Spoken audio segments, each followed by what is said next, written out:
Hello? Yeah, it's on. Yeah, thank you for coming. I'm Junda from Brevis. Today I will talk about what is Brevis and why do we need one. And if you ever heard about someone muttering ZK Coprocessor, what the damn it is and how it can help the Ethereum ecosystem. Right. So without further ado, let's start. Imagine you have your amazing DeFi app and you want to keep your loyal users happy. Naturally, you want to have some program to kind of give them a rebate for the trading fees. Right? Like basically, it's kind of already there in every single central exchanges, right? You are a VIP trader, you get a discount in the trading fees. Of course, today, it didn't exist on DEX. Say some user, like a big whale, have done many trades, like 10,000 swaps on your dApp over like a month. By the end of the month, you say, okay, maybe I want to show some appreciation to this big user, so to keep him stay, or keep him or her stay within your app, right? Instead of being kind of attracted by other higher APY projects. There could be a lot of money in play here, because if you ever look at like Uniswap or Pancake or any other like DeFi protocols, the fee revenue is actually pretty astonishingly high. And on the other side, the project does have the incentive to say, maybe we don't really need that, because from the protocol level, it never treats big whales and normal users differently. Can you do that? In theory, yes, because Ethereum is supposed to be a Turing-complete machine, right? But only in theory. If you really think through what you can do, I think two talks earlier, the researcher from Chainlight, he talks about how to access the historical data on-chain. It is no single feat, and it's very prohibitively expensive. First, you have to remember all the historical state roots. And that's only the beginning. You have to compute the entire Merkle tree for every single swap, right? It could be in one of like 100 transactions within that block. And for every single transaction it happened, it has its own Merkle tree from the leaf up like 10 levels higher to the state root. And that's not all. That's not all. If you look into the data, there is something called RLP encoding. It's one of the smart people from Ethereum Foundation, in the early days said, there are so many different encoding methods, why don't we add one more? Right? So RLP encoding never intended to optimize for efficiency. If you ever look at something, it actually has many zeros in there, so it takes a lot of space. But it actually works for Ethereum's specific use case. Just when you say, okay, I have got all these obstacles solved, the last thing, how do you even compute the aggregated trading volume? You say, okay, maybe I have to get some number for every single swap and sum over 10,000 transactions. If you ever write something like off-chain, it's nothing, right? Like even today you can go to Dune or Graph, ask similar questions like that. But if you ever try to do it within your dApp, within your smart contract, the short answer is just forget about it. The limitation comes not from the pure guess perspective. The first thing is there is no trust-free access. So unless you say, I'm willing to spend like 3 million gas just to verify one single transaction happens last year or even last month. And the second problem we are facing is,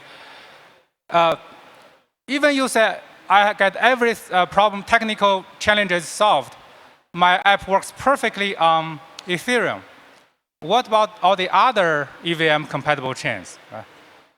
What if you want to have an omni-chain application that aggregates users' liquidity across different blockchains? You are facing the same problem again, but even in the exponential way. If you ever want to run on 3 chains, you actually have to consider 3 different pairs. The last thing, even with calculating a sum over 10,000 transactions is already close to impossible to do on-chain. Many use cases actually want to do even more complex than that. Actually, we actually have a partner that are actively kind of calculating a user score based on transaction behaviors, which protocols the user is interacting with, right? So this data, all kinds of data, just like a traditional Web2 company or Web2 product will do a very detailed user profiling based on the user interactions with different protocols, like how the user, like to interact with, or does the user prefer to go with DeFi more or like play GameFi? All those informations today actually is available on the blockchain. And there are off-chain solutions that essentially a centralized database say, oh, I can tell you what this user is like. But up until now, there's never a trust-free way to say you can reliably, trust-freely using this information, within your smart contract. That's where the coprocessor concept comes in. It's just like GPU. I assume everyone here knows GPU is a natural coprocessor for CPU. Back in the days, right, when NVIDIA first was founded, it actually was questionable. People are asking, why do we need a separate coprocessor for some specific task? Wouldn't CPU be good enough? Today, no one would ever even consider that as a valid question. Right? Of course, we see the value from a coprocessor. So here, our belief is Ethereum being Ethereum, right? To foster a very vibrant and prosper ecosystem, it also needs a coprocessor that's based on zero knowledge. So for all the transactional computation, all the high critical data you want to save and you can afford to save within the Ethereum state, you should still do that. But for all the computation data analytical demand, like the data-rich and complex computation, you offload to the coprocessor, to the ZK Coprocessor, without compromising any of the trust-free assumptions. Right? So that's where Brevis comes in. In short, Brevis gives every dApp developer the ability to run arbitrary computation over any historical on-chain data. Again, it doesn't limit to Ethereum, right? It's omni-chain. Any chain we already support, you can leverage the trust-free data proof. And generate a very easy to verify attestation. It's basically we call ZK proof on-chain. So within your smart contract, later I will actually show you the actual Solidity code. It's literally 2 lines. I'm actually joking. The lines of code you are writing may be even shorter than the topic of this talk. Yeah. So on the high level, only 3 parts as a developer you need to worry about to leverage in the power of Brevis. First, you go your normal query route, right? You can ask Graph, you can ask Dune, you can ask any RPC endpoint to get the raw transaction data or storage value or like a receipt, which actually includes the event in there, right? Then there is a piece of special circuit code that the developer will write using our SDK. And the last step is the final on-chain. Within your smart contract, you will get a callback after this whole ZK result has been verified by the Brevis core contract that, yeah, this is the correct proof. The callback will notify your app contract that here is the result you were looking for. Like one of the examples we gave earlier is the callback can pass you a ZK tested, a verified result of the trading volume of this user. And naturally you say, okay, based on the trading volume, I can do different things. This is a more detailed breakdown with components. The green parts will be written by the dApp developer. On the right side is the Brevis system. We have the on-chain contract and also the off-chain part that does the ZK proving. The call flow is actually pretty simple. What the dApp developer need to worry about is simply what result is of interest. And then how do I get that? Right? Is it from the receipt? Is it from the transaction? Or it's from the storage? After that, literally you just pass on to the Brevis SDK and call a single API called proof. Underneath, of course, there are magic happens. We also use like parallel GPU to accelerate to reduce the latency. But from the developer perspective, what you can expect next is a callback to your on-chain contract. Say, hey, this is the result you were looking for, and go ahead, use it, whatever way you like. Yeah, the data preparation, as I mentioned earlier, Ethereum has three kind of different the data types we are of interest. One is the receipt, which includes the event. Like usually, if you ever look at a DeFi protocol, you can see how much money goes in, but how much a different token, a swap token the user received is mostly saved from the event. So that's why you need receipt. And the storage, like the ERC20 balance, that's one of the typical example of the storage. Like the user score example I gave earlier, some project might be interested, oh, is this user an OG for like Ape, right? Or any other NFT projects. And or how many like certain ERC token this user is holding. The last one is the transaction, which actually I will show you later in a very simple example. The second step, the component the developer needs to write is a ZK circuit, right? Which actually sounds scary and does, before will scare many developers away, right? How do you figure out the prime field and all the curves? But the good news is you do not. You do not need to, even though in the end the final code you are shipping is actually a ZK circuit, but we actually have done the hard work to hiding all the complexity underneath and only provide a very intuitive and easy to use APIs. Like down to the bottom, only two APIs you need to implement. The first one is called allocate, and the second one is called define.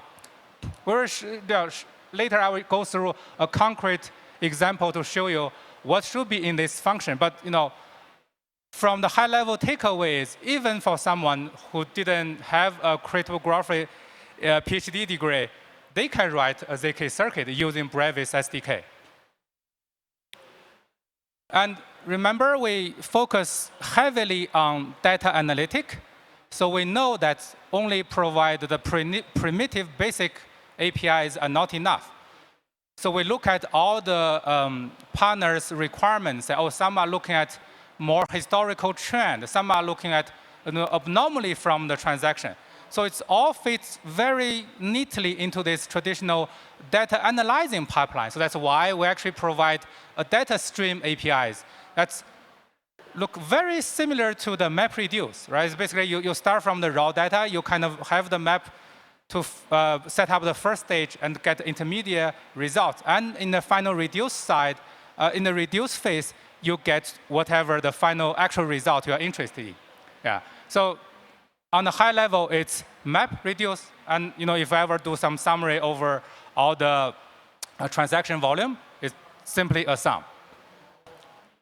Yeah, this is the callback function I mentioned earlier. Within your smart contract, you only need to implement handle the proof result, which actually gets called only by the Brevis call contract. Now let's go through a very straightforward, simple example. For many applications, they want to make sure this is not a new account, like mostly for security concerns. So simply put, we want to have a cheap way to prove this account has existed for a long time. Right? So the allocate function basically returns what are the data your app is interested in. Because here we are only interested in the first ever transaction from this address. So we don't care about any receipts. We don't care about any storage. So we only care about one single transaction. And in your app circuit code, right, again, you are writing actual ZK circuit without writing any single line of circuit code. Calling the Brevis SDK API, you only need to say, give me the first ever transaction. And I just need to verify the nonce in this transaction is 0. Right? Simple as that, because that's the Ethereum guarantee. The first ever transaction from address is with nonce 0. And at the same time, you say, let me also remember the block number. So the condition is this transaction must have nonce 0, and the result is the address and the block number.